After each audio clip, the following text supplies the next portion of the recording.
Olá, senhoras e senhores, sejam bem-vindos a mais uma videoaula do curso de Física Moderna. E hoje nós vamos falar sobre um fenômeno que contribuiu para reforçar a hipótese da quantização de Planck e a teoria do fóton de Albert Einstein. Foi a explicação do espalhamento Compton, certo? Compton foi o cara que conseguiu explicar utilizando argumentos da física moderna, quer dizer, os argumentos que Planck já tinha criado e que Einstein também tinha criado, e reforçou essa teoria, certo? Então é uma explicação extremamente importante para reforçar a teoria da mecânica quântica. Então vamos acompanhar aqui a discussão. Efeito Compton. Como eu falei, é mais uma evidência experimental da experiência dos fótons, da existência dos fótons e da hipótese de Planck. Ela sugere um comportamento corpuscular da luz. Vejam bem, o espalhamento Compton é justamente como o próprio nome está dizendo, é um choque. Então a gente vai ver daqui a pouco que no experimento foi incidido ondas eletromagnéticas em uma estrutura de grafite, não é? E quando essa onda eletromagnética se choca com a estrutura, ela se espalha pelo choque, e os elétrons que foram alvo dessas ondas eletromagnéticas também se espalham. Utilizando a teoria clássica, não era possível explicar como aquele fenômeno se comportava, que a gente vai ver daqui a pouco. Então, a grande sacada de Compton foi supor que as ondas eletromagnéticas elas eram constituídas de partículas chamadas de fótons. Então ele pegou a ideia de Albert Einstein e reforçou ela, supondo que a luz, que as ondas eletromagnéticas eram feixes de partículas, como se fossem partículas sendo jogadas que se chocavam com os elétrons e espalhavam. Então isso foi um argumento muito forte, porque de fato explicou um fenômeno. E você sabe que contra evidências, né, evidências experimentais, não tem o que se contestar, tá certo? Então vamos lá. Então sugere um comportamento corpuscular da luz e foi obtida por Arthur Compton entre 1919 e 1923, então início do século XX, na mesma época das descobertas de Planck e de Einstein. Por conta dessa explicação, ele acabou ganhando o Prêmio Nobel de Física em 1927. Essa aqui é as figuras do Compton, está lá na internet, quem quiser pode pesquisar um pouco mais sobre a biografia do Arthur Compton. Lá na Wikipédia você pode pegar algumas informações, por exemplo, data de nascimento, 10 de setembro de 1892, nascido na cidade de Wooster, no estado de Ohio, Estados Unidos, e falecido em 15 de março de 62, então não faz muito tempo, com 69 anos, em Berkeley, Califórnia, Estados Unidos, certo? Isso aqui não é uma montagem, de fato ele foi capa da revista Time, e essa aqui é uma foto do Compton, ele era norte-americano. Beleza? Então vamos ao experimento. Como é que foi o tal do experimento que ele conseguiu explicar com essa suposição? Então, inicialmente, eu tenho um feixe de ondas eletromagnéticas, que no caso ele usou raio-x, mas vamos generalizar como uma radiação eletromagnética de comprimento de onda lambda zero.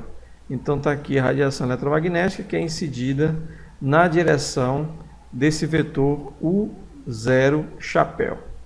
Então essa é a direção de incidência da onda eletromagnética. Essa onda ela vai acabar incidindo sobre uma amostra de grafita. É claro que no desenho eu não coloquei, mas imagine que essa onda atinge uma quantidade enorme de átomos de carbono. Então existe uma quantidade enorme de elétrons, porque o elétron é que é a estrutura que realmente vai sofrer o espalhamento, porque o núcleo fica fixo na estrutura. Então, ao invés de desenhar todos os elétrons que se chocam no efeito, eu desenhei apenas um, mas leve em consideração que quando o feixe atinge a estrutura, ele se choca com a infinidade de elétrons, e aí vai elétron para tudo que é lado aqui nesse choque, certo? Mas a ideia, né, a representação que eu trouxe para vocês aqui é só representação simbólica. Não é um elétron só, são vários. Mas para a gente entender o fenômeno, é importante que a gente faça com um elétron e depois estenda a ideia. Então esse elétron vai estar, a princípio, a gente considera como estando em repouso, né? Na verdade não está exatamente em repouso, mas em comparação com o momento linear da onda eletromagnética, a gente pode considerar como sendo um repouso. Então um momento linear zero e uma determinada massa M0 seria a massa do meu elétron. Então o que acontece? Eles se chocam, a onda eletromagnética bate no elétron, o elétron recebe parte da energia da onda eletromagnética e passa a ter uma energia mecânica E e um momento linear P. E a onda eletromagnética ela se espalha com a nova direção que eu vou chamar de U chapéu. Então essa aqui é a minha direção de espalhamento. E a onda passa a ter uma energia mecânica E gama e o momento linear P gama. Certo? Que é um ângulo diferente. Então com a colisão a radiação é espalhada em todas as direções. Como eu falei, existem vários elétrons aqui. Então, a depender de qual elétron se bate, em que posição se bate, essa onda eletromagnética ela é espalhada para vários ângulos diferentes. A gente desenhou só um por uma questão de simplicidade da representação, mas existe espalhamento para todas as direções aqui, certo? E aí, com um espectrômetro, mede-se o comprimento de onda para cada ângulo de espalhamento. Então, considere aqui esse aparelho como sendo um medidor de espectro. Ele vai medir qual é o comprimento de onda da luz que bateu nessa posição. Então, eu desenhei essa linha verde aqui para dizer que esse espectrômetro ele pode ser ajustado em qualquer ângulo do experimento. Então, se eu colocar o espectrômetro aqui, eu vou pegar um ângulo θ de espalhamento igual a zero. Aí eu vou medir qual é o comprimento de onda da onda espalhada nessa direção. Depois faço a medida nessa direção, nessa. Eu posso medir o espalhamento em todas as direções em torno do experimento, em torno do choque. Certo? Então o experimento se baseia nisso. É medir qual é o comprimento de onda da radiação espalhada depois do choque em várias direções. E aí, ó, o gráfico que a gente encontra é uma coisa mais ou menos assim. Se eu colocar o medidor, o espectrômetro, em θ igual a zero, lá considerando que não houve mudança na direção da onda eletromagnética incidente, né? A onda eletromagnética não sofreu espalhamento, ela seguiu direto. Então percebe-se que existe uma concentração, né? Isso aqui é comprimento de onda em função da intensidade. Então ele mede qual é a intensidade para cada comprimento de onda na direção de θ igual a zero. Então percebam que a maior quantidade de ondas detectadas nesse ângulo se encontra nesse comprimento de onda aqui, 70 e poucos picômetros, certo? Isso significa dizer que não houve, como é uma incidência, como não houve mudança na direção de incidência, então essa radiação aqui, praticamente ela não sofreu espalhamento, certo? Para θ igual a zero, é como se a onda eletromagnética passasse direto, sem sofrer espalhamento. Então, esse comprimento de onda aqui, de 70 e poucos picômetros, é o mesmo comprimento de onda da luz incidente. Agora, se eu aumento o ângulo de medida, agora para 45 graus, se eu quero medir a radiação eletromagnética espalhada a 45 graus, em relação à direção de incidência, perceba que já passa a surgir um novo comprimento de onda.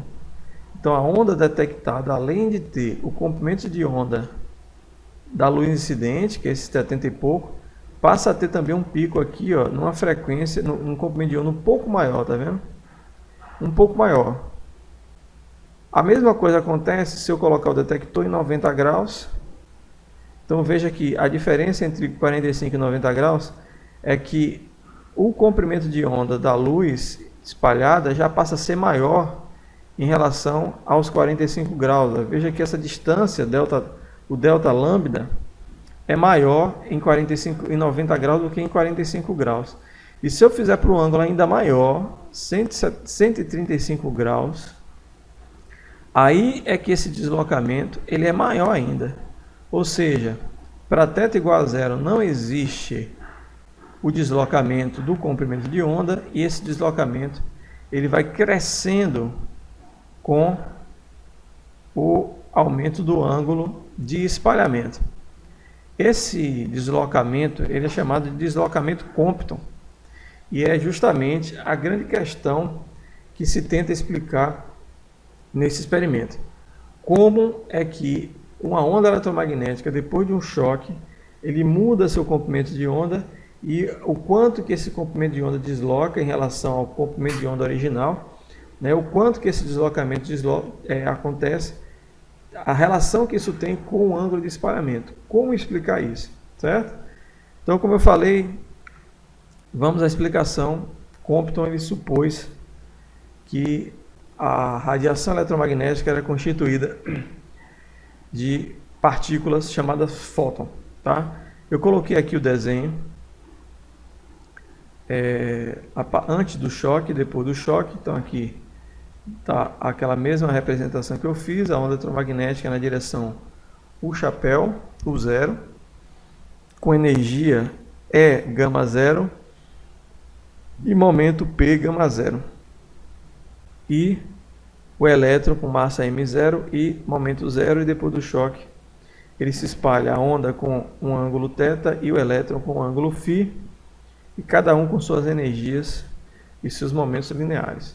Então, considerando a luz constituída de partículas, chamada de fótons, é uma extensão da ideia de Einstein, com energia hν, como Einstein preveu. A energia do fóton é a constante de Planck vezes sua frequência. Eu chamei a frequência de N0 porque essa frequência vai mudar depois do choque. E eu posso reescrever, utilizando a equação de ondas, a frequência como sendo a velocidade dividida pelo comprimento de onda, c sobre lambda 0. E o momento previsto também por Einstein, Einstein previu o momento do fóton como sendo a energia dividida pela velocidade. Então é gama 0 dividido por c. Como o momento linear é uma constante vetorial, eu tenho que manter a minha equação vetorial. Então é E sobre c multiplicado pelo versor U chapéu, U0 chapéu, certo? Então isso aqui é um versor, para quem não sabe, versor nada mais é do que um vetor de comprimento unitário, que tem um módulo 1. É a mesma coisa de um vetor, só que o módulo é 1. Muito bem, vamos usar o princípio de conservação da energia. Isso aqui é mecânica clássica. Isso aqui é usado lá no curso de Física 1. A gente sabe que antes e depois do choque, a energia mecânica se conserva se eu tenho um choque perfeitamente elástico. Então vamos lá. Antes do choque, a energia que eu tenho do sistema é a energia mecânica da onda eletromagnética, do fóton, que é hν, mais a energia de repouso do elétron. Já que nós estamos falando de fóton, temos que lembrar que os fótons eles são partículas que se movimentam à velocidade da luz, então é preciso levar em consideração as correções relativísticas, certo? Então por isso que a gente vai considerar a energia de repouso do elétron, m0c², beleza? Isso é igual à energia depois do choque, que é a energia da onda do fóton é gama, mais a energia do elétron é. Se eu levar esse termo ao quadrado, o que é que vai acontecer? Antes disso, eu vou colocar esse termo aqui, é gama, para o lado de cá negativo, por isso que ele aparece aqui, ó, negativo, e elevar os dois termos ao quadrado. Aí eu vou usar aqui o quadrado, o produto notável, tá? Quadrado do primeiro. O primeiro eu considero como sendo essa subtração, então ele está aqui, mais duas vezes o primeiro vezes o segundo, mais o quadrado do segundo. E aí eu faço um algebrismozinho aqui simples, jogo esse termo para cá, fica negativo, e esse termo fica... Bom, ele fica aqui, né? Não mexi nele. Se a gente consultar lá o material, o livro didático, na parte de relatividade, a gente vai ver que existe essa relação lá da relatividade.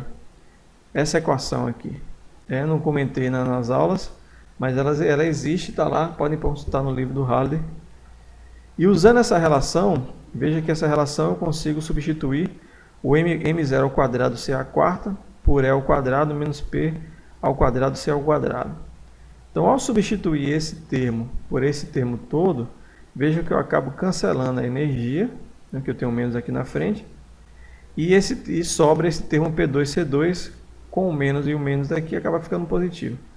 Então, eu encontro essa expressão para a conservação da energia mecânica. Então, a expressão que iguala P2C2 a um termo, né? Anotem isso aí. Então, eu tenho uma equação de P2C2.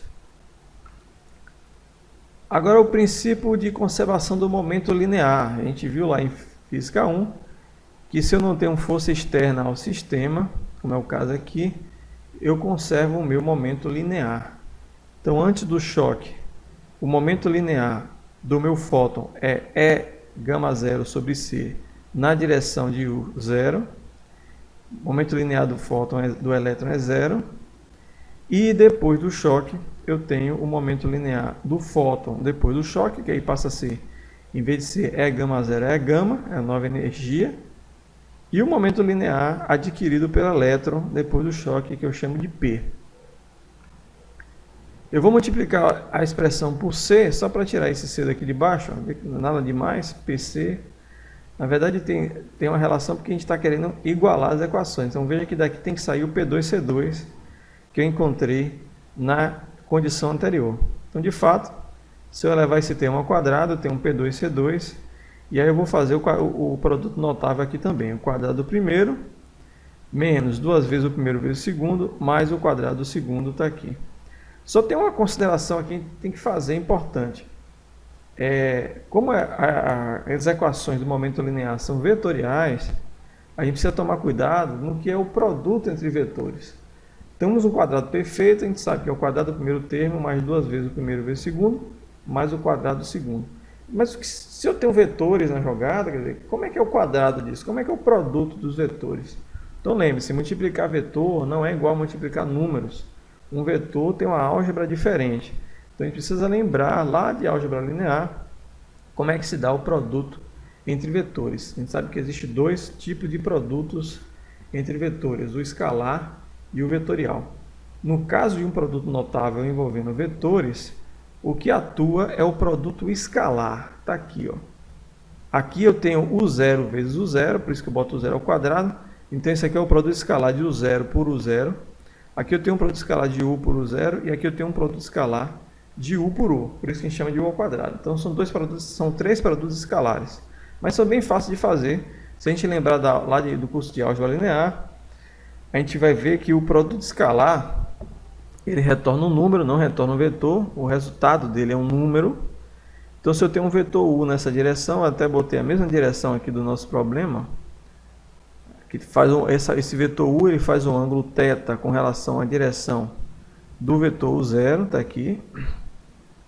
E o produto escalar entre esses dois vetores nada mais é do que o módulo do primeiro vetor vezes o módulo do segundo. Na verdade isso aqui não tanto faz, se é primeiro ou se é segundo, tá? Então é o módulo de um vetor vezes o módulo do outro, vezes o cosseno do ângulo entre eles. Como esses vetores têm módulo unitário, porque são versores, eu falei para vocês, tem módulo 1. Então isso aqui vale 1, isso aqui vale 1, 1 vezes 1 dá 1. E 1 vezes o cosseno de θ é o próprio cosseno de θ, né? 1 é o elemento neutro da multiplicação. Muito bem, então o produto escalar entre U0 e U vale o cosseno de θ. Se eu calcular o produto escalar entre U0 e U0, imagine dois vetores na mesma direção, né? Imagine dois vetores. Vou pegar uma caneta aqui. Aqui. Dois vetores na mesma direção, são iguais, né? Então, se eles estão na mesma direção, significa que o ângulo formado entre eles vale 0 graus. Então, se a gente olhar para a fórmula aqui, cosseno de 0 vale 1, então 1 vezes 1 dá 1, vezes 1 dá 1. Então, o módulo quadrático de um vetor, na verdade, ele dá um módulo dele, é igual ao módulo, certo? Como o módulo dele vale 1, então, esse produto escalar dá 1. Então, esse produto escalar aqui dá 1, esse aqui dá 1 e esse aqui dá cosseno de θ. Tá aí, ó. A expressão ficou dessa forma depois de aplicados os produtos escalares. Então veja, eu tenho uma expressão tirada da condição da conservação do momento linear, relacionando P2 com C2, e eu tenho outra relacionando P2 com C2 lá da conservação da energia. Então eu posso igualar essas duas expressões e a gente vê o que acontece. Então, igualando as duas expressões, eu tenho isso aqui, ó. Certo? Essa aqui foi tirada da conservação do momento linear e essa tirada da conservação da energia. Então, vamos agora dar uma simplificada nela. Você vê que a gente pode cancelar um bocado de coisa. A gente cancela aqui, ó. É gama 2 com é gama 2. O que mais? Cancela. Isso aqui tem uma coisa errada. Isso aqui tem um zero aqui, tá? Gama 2, senão isso aqui estaria errado. Isso aqui é gama zero ao quadrado. Então, acaba cancelando aqui também. Aí só sobra esse termo com cosseno. Vai sobrar esse termo aqui que é o produto dos dois. Aí eu vou colocar em evidência esse termo aqui que está multiplicando, né? Jogo para cá positivo e põe em evidência. Aí sobra esse termo aqui. E o 2 eu cancelo, né? Cancelo o 2 aqui, que está comum. E aí eu encontro essa expressão aqui, ó. Então joguei esse termo para cá dividindo, certo? Joguei esse termo para cá dividindo e ficou dessa forma aqui. Então, algebrismo, depois vocês fazem aí, certo? Esses cálculos eles têm lá no módulo. Dê uma consultada lá que está tudo lá. Se você não conseguir acompanhar a conta, fala aí que a gente explica lá no fórum. Bom, como a energia do fóton, a gente viu, né, a previsão de Einstein, a energia do fóton é H vezes Ni, que é HC sobre lambda zero. Eu vou substituir aqui o termo. Então fica desse jeito a expressão. E aí eu posso simplificar ainda mais multiplicando por HC, que aí eu vou ter uma expressão que tem esse formato aqui, ó. Ficou bem mais enxuta, né? Ou seja, é uma expressão que diz qual é o valor da diferença de comprimento de onda entre a onda incidente, que é aqui, e o comprimento da onda espalhada depois do choque, que é o lambda. Então, de fato, eu consigo encontrar uma expressão para o deslocamento Compton, uma expressão que diz quanto que varia o comprimento de onda da luz incidente e da luz espalhada, certo? E o que Compton encontrou? Ele viu que esse deslocamento ele cresce com o ângulo θ. Então, se θ vale 0, por exemplo, que é aquele primeiro caso, cosseno de 0 vale 1, então 1 menos 1 dá 0, significa que não há espalhamento. Olha aí, de acordo com o resultado. À medida que eu aumento esse cosseno, esse θ, esse espalhamento vai ficando cada vez maior, de forma que o valor máximo seria em 180 graus. É quando eu tenho espalhamento máximo, que é quando a onda ela bate de frente com o elétron em volta. Dá 180 graus de espalhamento. O cosseno de 180 é menos 1, certo? O cosseno de 0 é 1, cosseno de 90 é 0, cosseno de 180 é menos 1. 1 menos 1, cara, fica menos com menos, dá mais, isso aqui dá 2. E aí eu vou ter o deslocamento Compton máximo, que é 2 vezes essa constante aqui, que é chamada de comprimento de Compton, tá?